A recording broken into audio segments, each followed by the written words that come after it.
फिर यार मुझे मैगी बनाते बनाते पता नहीं क्यों लगा थोड़ा क्रिएटिव हो जाते हैं ना, तो मुझे वहां जितना सामान दिखाई दिया मैंने लिटिल लिटिल सब झोंक दिया उसमें। मैंने हींग डाल दी मैगी में भाई। मेरा जो वो मिश्रण तैयार हुआ ना, मैंने वो थोड़ी देर पकाया, मैंने उसकी लिड हटाई तो उसमें संजीव कपूर ही बाहर आ गया।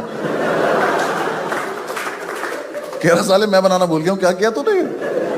भाई लाइट ब्लू कलर की मैगी बनी मेरी। मुझे आज तक नहीं पता किस चीज ने कलर छोड़ा था। मुझे लगता मैगी नहीं छोड़ दिया था। मैं उसे लेके किचन से बाहर आया हूं, चौधरी उसे देख के कह रहा ओहो ब्लू लगून मैगी।